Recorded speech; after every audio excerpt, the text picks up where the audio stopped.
Tua palavra, Senhor. Abençoa através dela cada família da igreja, Senhor, para que seus pais possam ter sabedoria em criá-los, em ensiná-los, Senhor, no Teu caminho, Senhor. Entregamos também a vida do Bruno, Senhor, nas Tuas mãos. O Senhor tem separado ele para essa noite, Senhor, trazer a Tua palavra para os nossos corações, que o Senhor possa, Senhor, enchê-lo, Senhor, do Teu Espírito Santo, Senhor. Dá, Senhor Jesus, a ele a tranquilidade, a calma, Senhor, para que ele possa trazer para nós cada detalhe que o Senhor colocou no coração dele, Senhor Jesus, para nos ensinar. Em nome de Jesus, nós te agradecemos por tudo, Senhor. Amém. Boa noite, igreja. Todo mundo ainda abalado com o jogo. Boa noite foi fraco, né? Se o Brasil tivesse vencido, ia estar todo mundo gritando boa noite aqui, né? Com certeza. Mas foi bom, acho que foi bom para primeiro jogo, né? Deu para tomar um sustinho ali para ver que não vai ser tão simples assim. Bom, estou feliz de estar aqui novamente, estou feliz de ver os irmãos, de rever alguns irmãos que eu não via há um tempo. E queria falar um pouquinho nessa noite sobre algumas recomendações que o apóstolo Paulo deu aos nossos irmãos da igreja de Colossos. Então, vocês puderem já abrindo a carta de Colossenses. Só para contextualizar um pouquinho o que acontecia na época que Paulo escreveu essa carta. Paulo, na verdade, não foi quem implantou essa igreja lá em Colossos, foi Epáfras. Mas dá-se a entender também que Epáfras era um discípulo de Paulo na expansão do Evangelho. Mas Paulo tomou conhecimento de tudo aquilo que estava acontecendo naquela igreja. Obrigado, irmã. Tudo aquilo que estava acontecendo naquela igreja. E aí algumas coisas que aconteciam naquela igreja, alguns ensinos, algumas linhas de raciocínio, principalmente dentro da igreja, não só na sociedade ali em volta ali dos Colossenses, mas dentro daquela igreja, alguns ensinos, algumas linhas de pensamento e raciocínio, por incrível que pareça, se parecem muito com algumas coisas que nós vivemos hoje em nossa igreja. Não só nossa igreja, não Igreja Projeto Agora a Vida, nossa igreja brasileira, vamos dizer assim, e até a igreja ao redor do mundo. E são realmente heresias, ensinos que a gente pode chamar de sofismas, que são mentiras disfarçadas de verdade. São mentiras que são contadas que acabam tomando verdades no coração de muitos. E isso acontecia no coração dos nossos irmãos lá em Colossos. E antes da gente ler o texto, eu queria citar algum dos ensinamentos, por exemplo, o gnosticismo. Para quem não conhece o gnosticismo, eles pregavam que Deus é bom, mas a matéria é má, que existiam várias emanações espirituais entre Deus e a matéria. Então existiam seres que evoluíam espiritualmente até chegar a Deus, e que Jesus era justamente a última emanação inferior a Deus. Então que Jesus não era de fato o próprio Deus, mas ele era uma emanação evoluída, um ser evoluído. Os gnósticos também negavam a humanidade de Jesus, e principalmente o principal ensino é que era necessário um conhecimento mais elevado do que a Escritura para obter a salvação. Então eles diziam que eles detinham um conhecimento muito mais elevado do que as Escrituras, uma verdade própria, uma propriedade exclusiva deles, intelectual, que através disso eles alcançavam as Escrituras. E eu vejo isso muito parecido com muitas coisas que a gente vive, e principalmente que a gente vê hoje em nosso meio cristão. São verdades que não são pregadas na palavra, mas que são ditas como verdades em nosso meio. Um outro ensino que era muito pregado na época, outra heresia, era o antinomianismo. E eles pregavam principalmente que debaixo da graça, olha só, vê se a gente não vê muito disso por aí.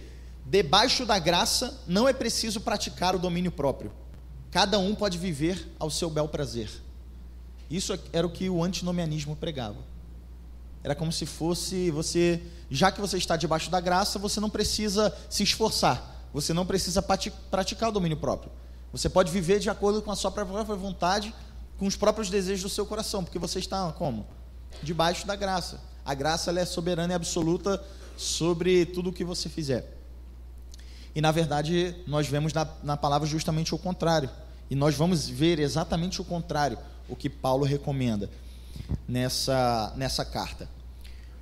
Um terceiro ensino que era feito na época era o legalismo judeu. E eles pregavam que a obtenção do favor de Deus era feito mediante as obras e também aos rituais e cerimonialismos religiosos. Então vê se não existem também hoje muitas pessoas e muitas igrejas que vivem dessa forma, acreditando que vão obter favores de Deus através das suas obras, através daquilo que tem capacidade de fazer, através do que suas mãos podem fazer, e até mesmo de cerimônias e cultos que podem oferecer a Deus, esperando algo em troca. Então, na verdade, o que nós fazemos hoje aqui é justamente o contrário. Nós viemos cultuar a Deus porque nós já recebemos algo, não para recebermos algo. Nós cultuamos em forma de gratidão, em ações de graça, porque nós já recebemos a graça, já recebemos o perdão, já recebemos a salvação. Amém? E um último ensino aqui, dentre os principais, era o ascetismo, que eles pregavam que era necessário se torturar para alcançar mais espiritualidade. Então era se autoflagelar para poder subir em emanações espirituais e alcançar meios mais próximos de Deus espiritualmente através do autossofrimento. E aí Paulo, ele escreve, esse é o contexto da época daquela igreja. Paulo escreve essa carta justamente partindo desse contexto. E ele escreve essa carta com o objetivo de alertar aquele povo contra esse tipo de heresia. E principalmente reafirmar a divindade e a obra perfeita de Cristo. Ou seja, todas essas heresias, todos esses ensinamentos estavam tão fortes naquela igreja, estavam entrando tão em choque com a própria palavra de Cristo, o Evangelho de Deus, que isso estava disputando com aquilo que estava sendo ensinado pela palavra, com a sã doutrina de verdade. Então Paulo vê aquilo tudo e ele fala, opa, peraí, algo de errado não está certo. Vamos dar um passo atrás, vamos rever todos os ensinos que estamos tendo aqui e vamos colocar todas as coisas no devido lugar. Vamos colocar Cristo no devido lugar dele, que ele é soberano em sua divindade e a sua obra foi soberana sobre todas as coisas. E é a partir desse princípio que Paulo começa a falar essa carta. Então, se você for ler os 2 primeiros capítulos, ele fala exatamente sobre isso, sobre a divindade de Cristo, sobre a soberania da obra de Cristo e a suficiência da obra de Cristo. E aí no capítulo 2 ele começa a discorrer sobre essas heresias, sobre todas as pessoas que davam ouvidos àquelas heresias. E aí nós chegamos no capítulo 3. E é exatamente onde a gente vai estudar e vai ler hoje, que eu entendo que é algo mais prático e mais aplicável às nossas vidas. Então vamos lá todos, por favor, abrindo o capítulo 3 de Colossenses.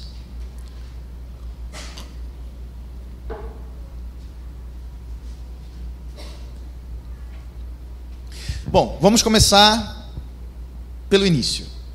Colossenses capítulo 3, versículo 1, diz assim: depois disso tudo, depois de trazer esse contexto, Paulo vira e fala assim: portanto, se fostes ressuscitados juntamente com Cristo, buscai as coisas lá do alto, onde Cristo vive assentado à direita de Deus.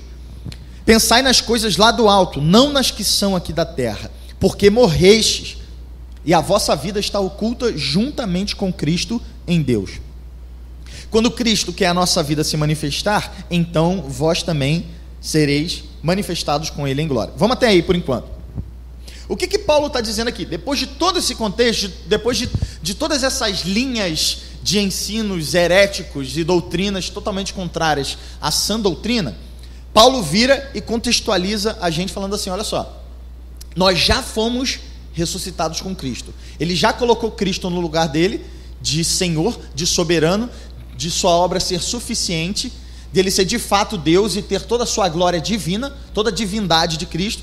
E ele fala assim: ó, nós já morremos com esse Cristo e nós já ressuscitamos com esse Cristo. Então nós demos a Deus a nossa antiga maneira de viver e nós adotamos um novo estilo de vida, agora a partindo de Cristo.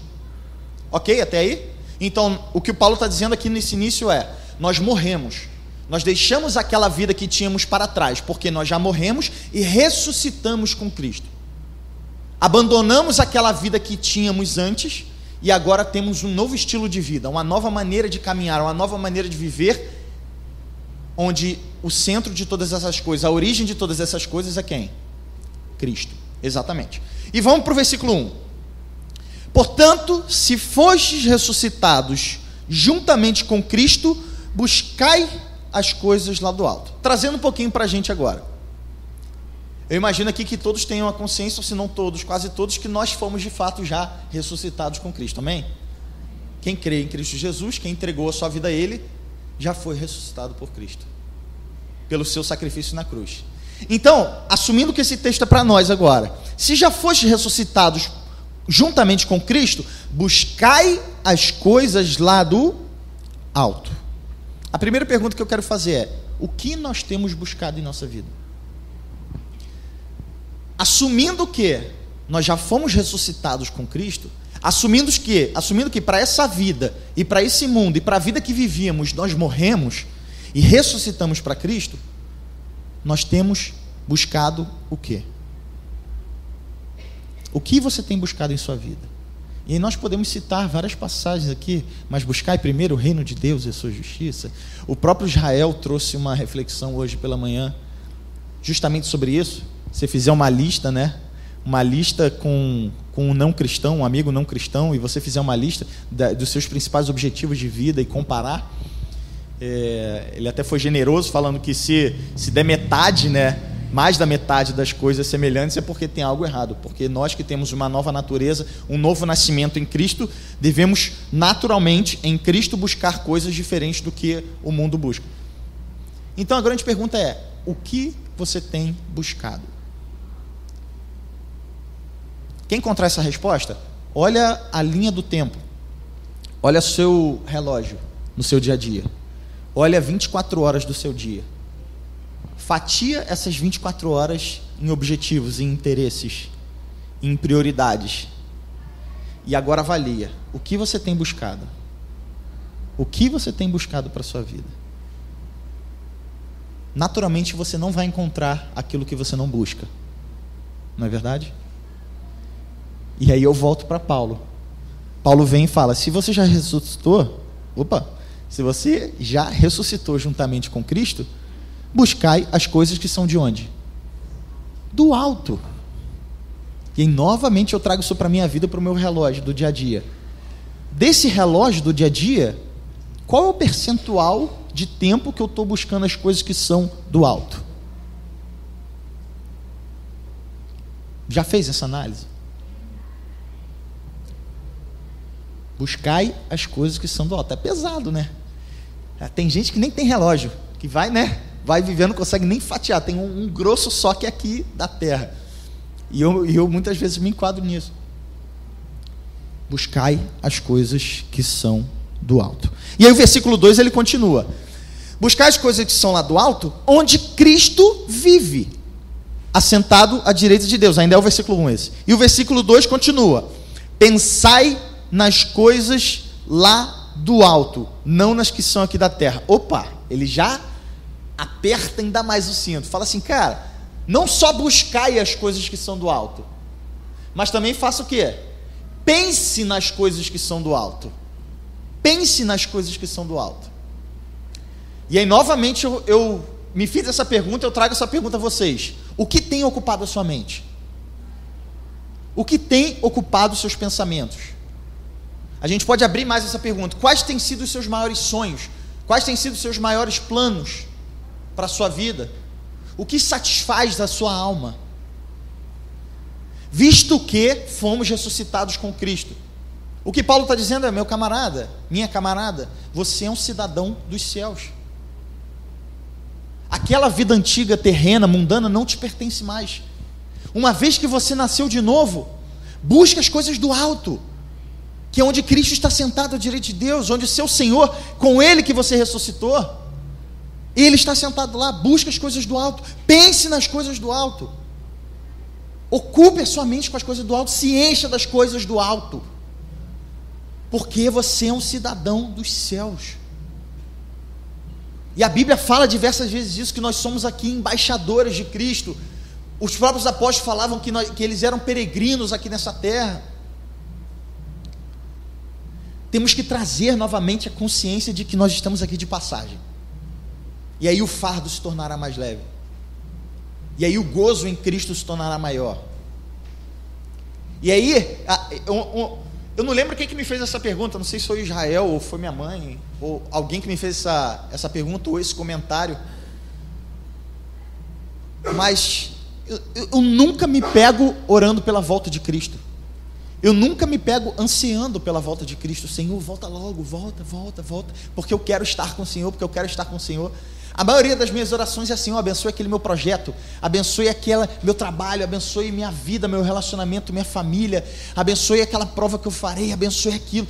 E eu estou olhando para isso aqui. Não que isso aqui não seja importante, mas isso aqui tem ocupado quase que todas as fatias da minha vida. Eu não tenho falado: Senhor, volta logo, porque o meu anseio pelo Senhor, pela eternidade é enorme. Precisamos olhar mais para isso. Precisamos ocupar mais a nossa mente com as coisas do alto. A mente do cristão está no céu. Esse é o seu foco. Apesar de nós estarmos na terra, nós temos que entender que nós não somos naturalmente daqui. A partir de que recebemos uma nova natureza em Cristo, nós somos cidadãos dos céus. Amém? Ficou difícil falar amém agora, né? Versículo 3. Por quê? Versículo 3 e 4. Porque morrestes e a vossa vida está oculta juntamente com Cristo em Deus. Quando Cristo, que é a nossa vida, se manifestar, então vós também sereis manifestados com Ele em glória. Então perceba, você vai fazer tudo isso por quê? Porque você morreu e a sua vida está o quê? Oculta. Sua vida está oculta juntamente com Cristo em Deus. Isso é um dos principais motivos que o mundo não enxerga aquilo que vivemos. O mundo não entende aquilo que vivemos. Porque o mundo olha essa vida aqui, mas a nossa vida, ela está escondida em Cristo. Ela está oculta em Cristo, ela está no alto com Cristo. Porque nós ressuscitamos em Cristo e pensamos nas coisas do alto. E o mundo não entende essas coisas. E o mundo não vê, não enxerga, não tem olhos para ver essas coisas. Porque o mundo está morto.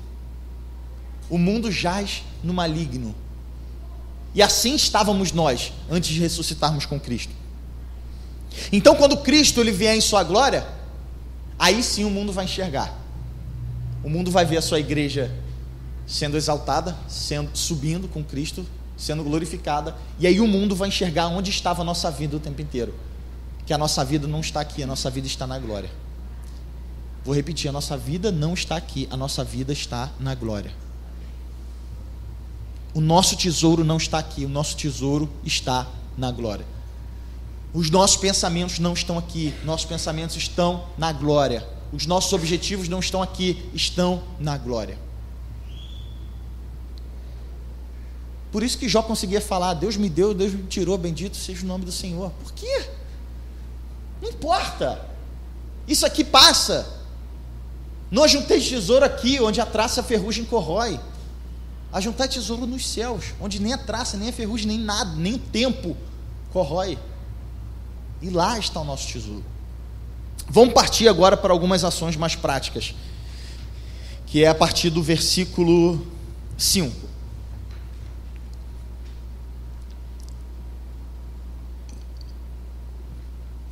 E o versículo 5 diz assim: fazei, pois, morrer a vossa natureza terrena. E aí ele fala: prostituição, impureza, paixão lasciva, desejo maligno e avareza, que é a idolatria. Por essas coisas é que vem a ira de Deus sobre os filhos da desobediência. Ora, nessas mesmas coisas andastes vós também noutro tempo, quando vivias nela. Então veja bem, o que Paulo está falando aqui é o quê? Vocês tinham uma vida assim, em prostituição, em impureza, em paixão lasciva, em desejo maligno, em avareza, em idolatria, e é sobre isso que vinha a ira de Deus. E ele fala: vocês, quando eram filhos da desobediência, vocês, quando não tinham morrido ainda e tinham ressuscitado com Cristo, vocês viviam essa vida. Agora nós morremos e ressuscitamos com Cristo. Mas veja bem, no versículo 3, Paulo fala assim: porque vós morrestes e a vossa vida está oculta em Cristo. E aí no versículo 5 ele fala: fazei, pois, morrer. Faz sentido isso? No versículo 3 ele já assume que nós estamos mortos, mas no versículo 5 ele fala para a gente fazer morrer. Levemente dá a entender que Paulo está se contradizendo aqui, mas na verdade não é isso que acontece. Por quê? O versículo 3 ele fala, porque vós morrestes. Esse morrer aqui é uma posição. Nós estamos mortos. Mortos para nós mesmos. Mortos para o pecado. E assim nós fomos ressuscitados em Cristo. Então isso é uma posição que nós temos diante de Deus e diante do mundo. Nós estamos mortos para esse mundo e vivos para Cristo. Essa foi a oferta graciosa de Deus. Deus fez essa oferta graciosa. Nos fez morrer para o pecado e nascer de novo em Cristo. Agora, esse fazer morrer do capítulo 5, Paulo está dizendo assim, visto que vocês já morreram em Cristo, fazei, pois, morrer a sua natureza, o seu velho homem. Ou seja, tenha uma resposta a essa oferta graciosa de Deus. Faz sentido?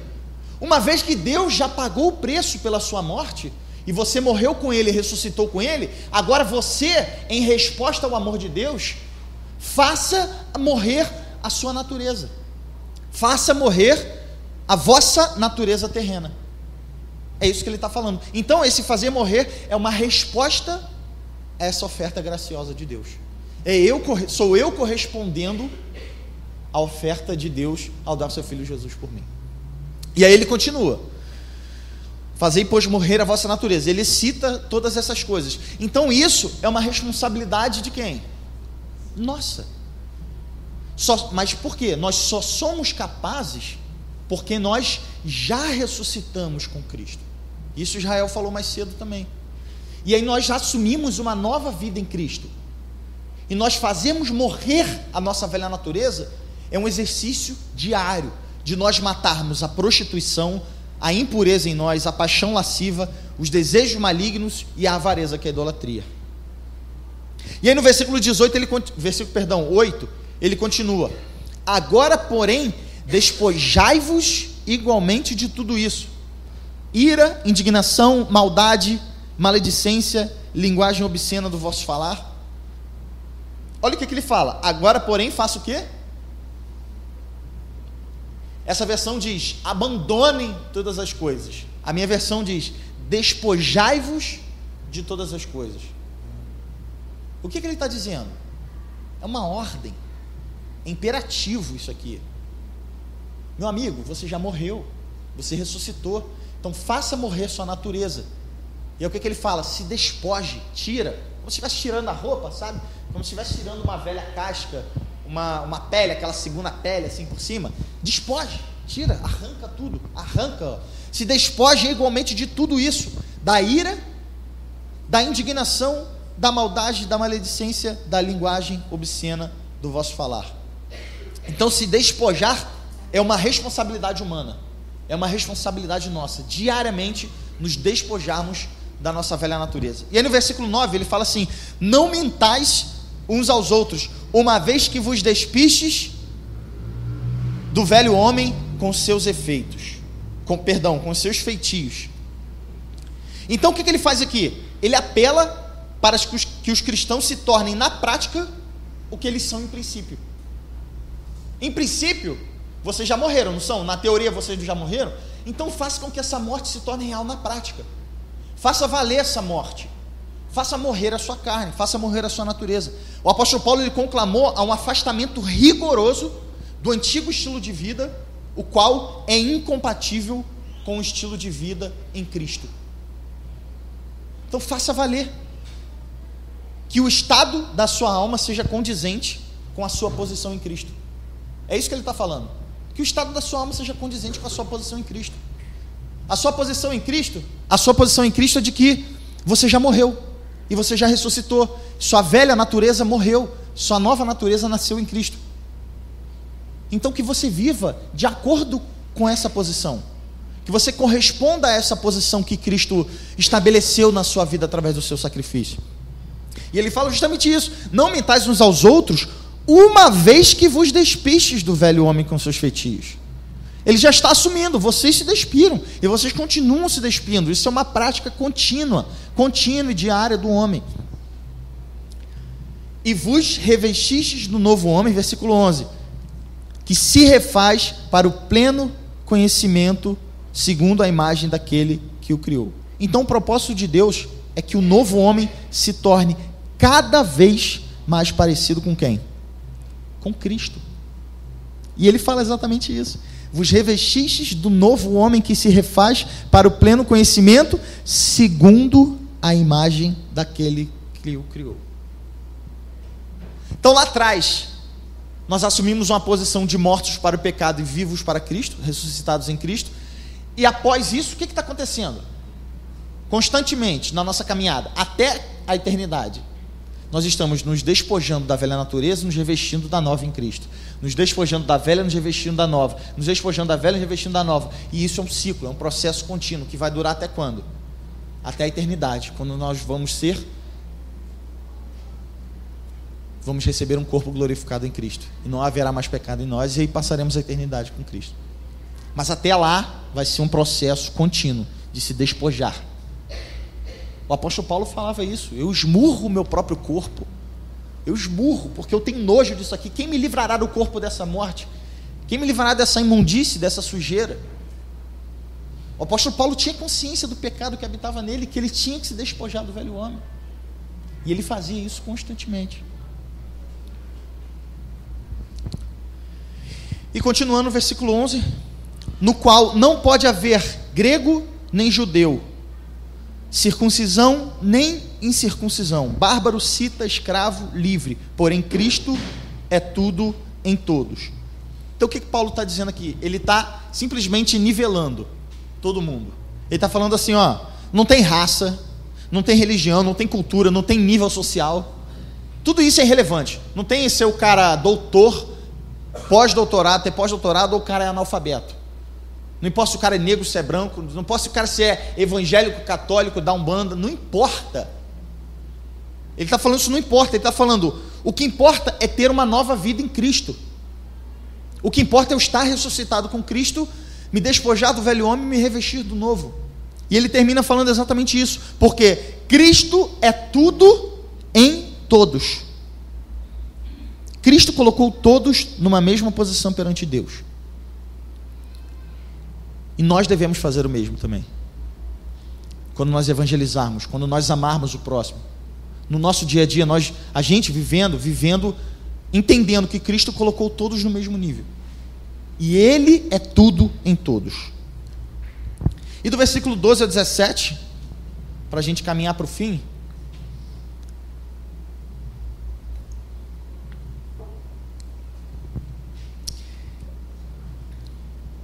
chegamos até aqui como? Já entendemos a nossa posição, já entendemos o que temos que fazer essa posição, fazer a condição de nossa alma, de nossas vidas, ser condizente com a posição que nós temos em Cristo, correto até aí?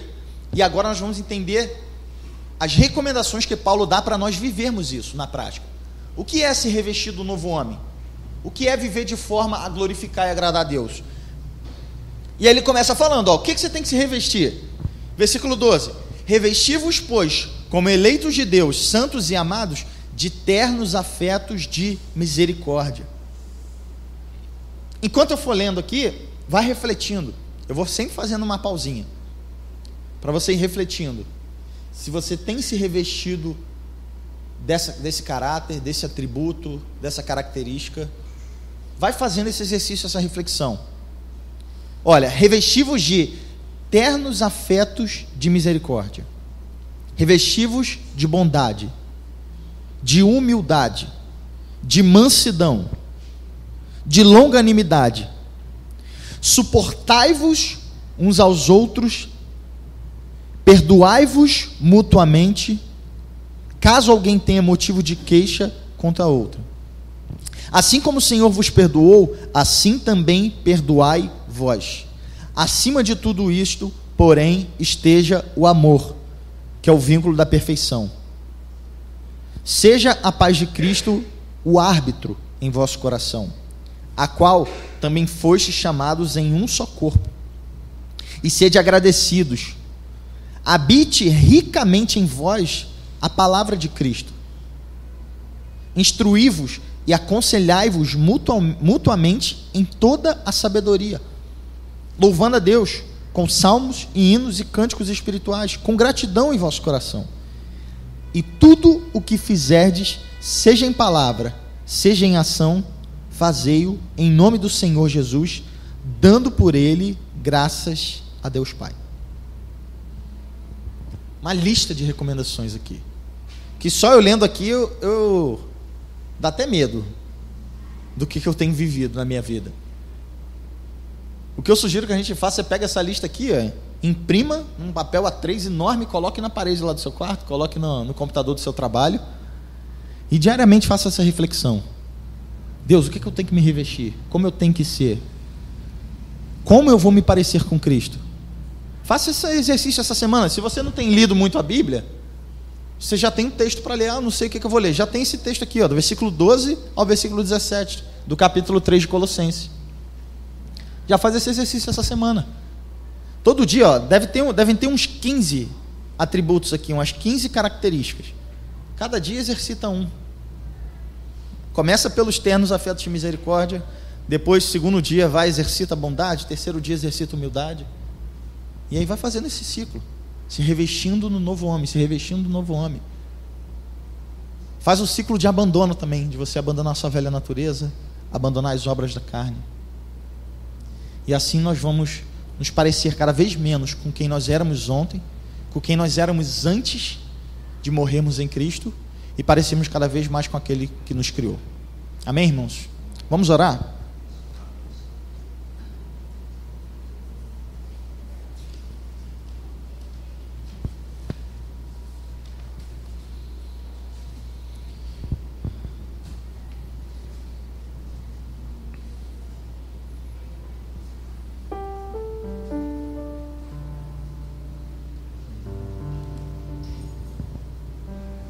Faça uma reflexão antes de orarmos, uma autoanálise, uma autocrítica,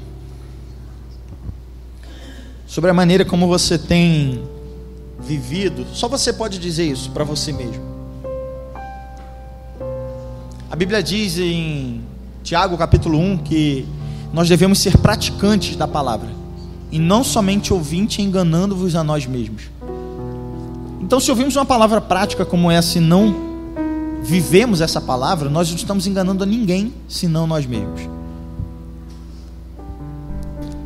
Nós já temos uma posição nova em Cristo Jesus, que é de novas criaturas.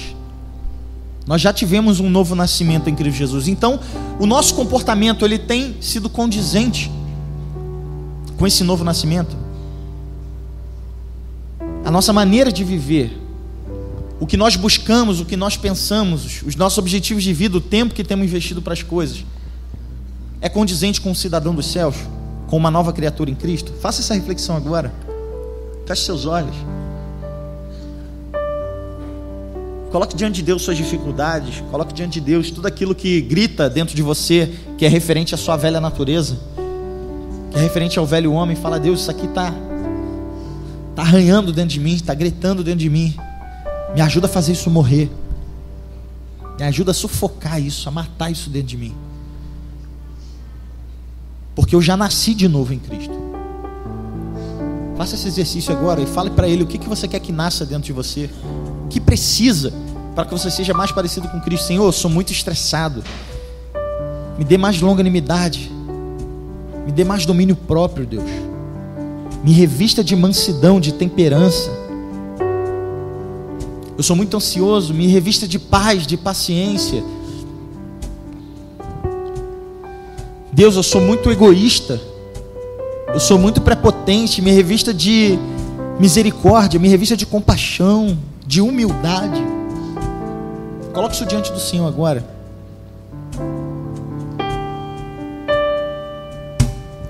Ninguém é tão perfeito que consiga fugir dos olhos vivos do Senhor, que vê além do mais profundo abismo e até segredos que eu nunca falei. Ele sabe cada um dos meus desejos, o que faço onde ando, quem procuro. Conhece o meu passado e o meu presente,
Ficou claro, irmãos? A proposta hoje que Deus colocou para a gente, uma proposta muito prática, de nós fazermos jus ao chamado que nós temos em Cristo, de nós revermos os nossos hábitos, de nós firmarmos um compromisso de mortificarmos a nossa natureza, o velho homem, e buscarmos uma nova natureza em Cristo, entendendo que o papel de Cristo Ele já fez. O que era suficiente para tornar isso viável, Cristo já fez. E agora existe uma responsabilidade nossa em que Cristo está nos apoiando, que Cristo está nos fortalecendo para que isso se torne real em nossas vidas. Então firme, irmão, sai daqui hoje determinado a firmar um compromisso com o Senhor e com você. Um compromisso de que você vai buscar mais o Senhor. Um compromisso de que você vai tornar novamente a ter um hábito de leitura da palavra, de meditação. Eu não tenho tempo. Você tem tempo, porque você ressuscitou em Cristo. Busque as coisas do alto, pense nas coisas do alto. Vamos firmar juntos como igreja esse compromisso diante de Deus. E vamos como igreja, irmãos, colher os frutos desse compromisso. Frutos de avivamento, frutos de renovação, frutos de transformação em nossas vidas. Eu tenho fé, irmão, que veremos frutos disso acontecer em nossas vidas. Eu creio que a nossa família verá fruto dessa transformação em nossas vidas. Eu creio que isso repercutirá no nosso trabalho, na nossa casa. As pessoas nos verão e sentirão coisas diferentes. Irmãos, que maravilha a pessoa olhar para nós e ver Deus, ver Cristo. Falou, cara, você parece com alguém que eu conheço. Aí você fala, eu sei, rapaz, olha aqui, tem um livro que fala sobre ele. Eu pareço com ele. Você poder falar igual Paulo falou, sede meus imitadores como eu sou de Cristo. Vamos firmar, igreja, esse compromisso. Vamos juntos fazer esse compromisso diante do Senhor. Amém? Mais forte, amém? Vamos orar então? Deus, nós colocamos, Senhor, esse compromisso diante de Ti, Pai, entendendo que tudo que era suficiente, tudo que era necessário para tornar isso possível, para tornar uma nova vida possível no Senhor, o Senhor já fez, Pai. Temos todos os recursos, temos todos os canais, temos todo o acesso que necessitamos à Tua palavra e ao Senhor, Pai. Não existe mais véu nos separando, não existem mais, Senhor, rituais nos separando, Deus. Não existem mais leis nos separando, Senhor, mas fomos alcançados pelo Teu amor, Pai. Obrigado porque a nossa velha natureza ficou para trás, Senhor, porque morremos em Cristo e ressuscitamos em Cristo e somos novas criaturas em Cristo, Deus. Pedimos que o Senhor leve cativa a nossa mente aos céus, que o Senhor leve os nossos corações, os nossos pensamentos cativos aos céus, Pai, para que diariamente o Senhor nos lembre de que somos cidadãos celestiais, Senhor, de que pertencemos não a esse mundo, mas pertencemos à eternidade, não por nosso mérito, mas porque fomos comprados por um alto preço, que foi o sangue do Teu Filho Jesus, Pai. Nós queremos hoje, pela força do Teu Espírito Santo, firmar um novo compromisso de buscar ao Senhor, Pai, de ver frutos de um novo avivamento em nossas vidas, em nossa igreja, Pai, de mortificar o nosso eu, de morrer a nossa carne, Pai, a nossa velha natureza, e nos revestir do novo homem, a imagem e semelhança daquele que nos criou, Pai. Necessitamos da Tua ajuda, da força do Teu Espírito Santo para que isso aconteça. Mas cremos que se o Senhor nos trouxe essa palavra nessa noite, é porque o Senhor quer fazer algo novo em nossas vidas, Pai. Portanto, que isso fique claro, isso fique vivo dentro de nossos corações após esse culto, Pai. Que não permaneça apenas aqui, mas que isso fique latejando dentro de nós, Senhor. E o Teu Espírito Santo nos leve a águas mais profundas. Esse é o desejo do nosso coração nessa noite, nos parecermos mais com Teu Filho Jesus. E é nesse nome, que é sobre todo nome, que nós oramos nessa noite. Amém. Amém. Pode dizer amém, irmãos?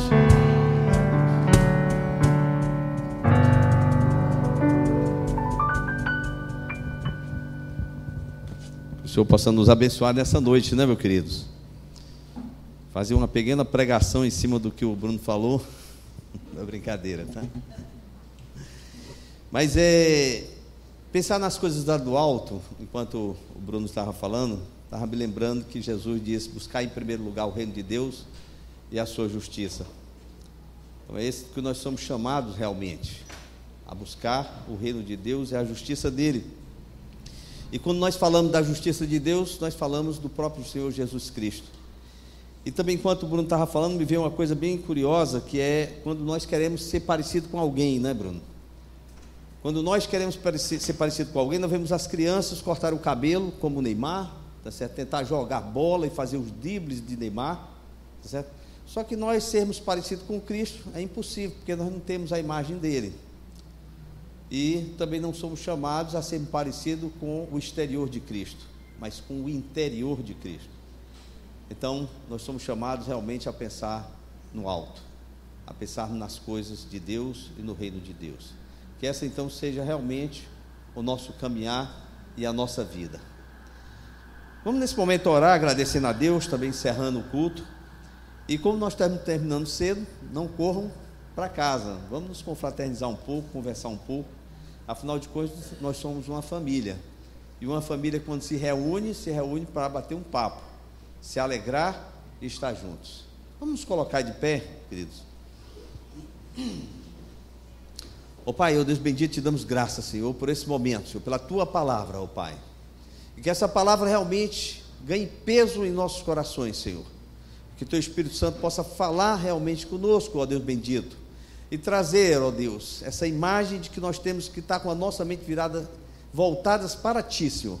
Para pensar nas coisas do céu, Senhor. Para pensar nas coisas do Teu reino, Senhor. Ó Deus bendito, e buscarmos a Tua justiça, que na realidade é buscar a presença do Teu Filho Jesus Cristo em nós. Ó Deus bendito, te peço por cada um que no momento nos ouve, Senhor, seja aqui, seja em casa, ó Pai.